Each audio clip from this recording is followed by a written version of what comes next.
All right, let's dive into one of the most pivotal, most dramatic moments in the entire New Testament, the morning of the resurrection.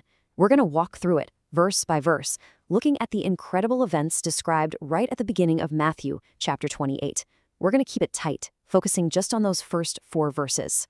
So picture this. The scene opens with what feels like an impossible problem. You've got the body of Jesus laid in a tomb, but it's sealed shut by a massive, multi-ton stone. And if that wasn't enough, it's being guarded by a unit of professional Roman soldiers. So the big question is, how did it get opened? Well, the text gives us an answer that, trust me, nobody was expecting. And here's where it all begins, in verse 1. It's quiet. It's the pre-dawn hours of Sunday morning. The Sabbath has just ended. And in that stillness, you have 2 women, Mary Magdalene and the other Mary, making their way to the tomb. They're on a somber mission, really, a mission of sorrow and of duty. Now, you have to put yourself in their shoes. Their journey was filled with this very real, very practical worry. See, they'd brought spices with them to anoint the body. It was a final act of love and devotion. But on the way, they kept asking each other, who's going to roll that stone away for us? They knew it was impossibly heavy.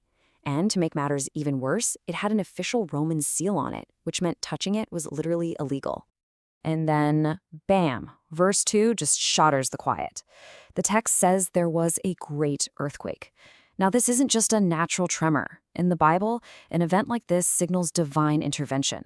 This is the power of God shaking the very ground. An angel comes down from heaven, and in one single, effortless move, rolls back the exact stone the women were so worried about. And then, get this, he just sits on it. It's this incredible display of authority, just casually resting on the conquered gates of death. Okay, so this slide really shows you why that stone was such a big deal. Archaeology tells us there were basically 2 kinds of tomb seals back then. About 95% of them were what you'd call plug stones, these huge square blocks that were wedged in place. But a very small fraction, the ones for the super wealthy, were massive disc-shaped rolling stones, which is exactly what's described here. And let's just put a number on that for perspective. The type of rolling stone the Gospels describe would have weighed somewhere between 1 and 2 tons. We're talking about the weight of a car. So when the Bible says an angel just rolled it back and took a seat, it's making a profound statement about divine power completely overcoming a humanly impossible obstacle. So the key takeaway here is that the specific language in the text, using a word that means to roll, lines up perfectly with the archaeological evidence. This wasn't just any old tomb. It was the expensive, rare kind that a wealthy man like Joseph of Arimathea would have owned. These little details really add historical weight to the whole story. Now, verse 3 gives us a description of the angel himself. His face, his countenance, was like lightning, and his clothes were white as snow. I mean, this isn't just pretty poetry. This is imagery that's meant to convey a terrifying, brilliant, overwhelming power, a being that has come directly from the presence of God. So what about the guards? Verse 4 tells us about the reaction of the keepers. Remember, these are professional Roman soldiers. Their job is to stand there and prevent anyone from interfering. Let's just say they were not prepared for this. And this detail is absolutely critical. These guards weren't followers of Jesus. They had zero reason to make up a story about a miracle.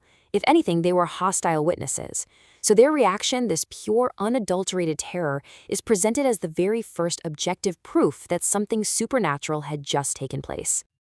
And that phrase, became as dead men, is just so potent. We're not just talking about fainting here. The source material really suggests they were physically paralyzed by fear. They were shaking so uncontrollably that they were rendered completely immobile. They couldn't fight, they couldn't run, they could do nothing. So think about it. In just 4 short verses, the entire scene is completely transformed. We go from a quiet, human errand of grief and mourning to an earth-shaking divine intervention. And that miracle is immediately confirmed by its very first witnesses, these tough, hardened soldiers who are literally paralyzed by what they saw. And that leaves us with this really provocative thought, doesn't it? These guards, once they finally recovered, were now holding the most incredible story of their entire lives. They had witnessed a supernatural event that could literally change the world. Their report to their superiors would be the very first official account of what happened at that empty tomb. So, what did they say, and how was their testimony handled? Well, that's a story for another time.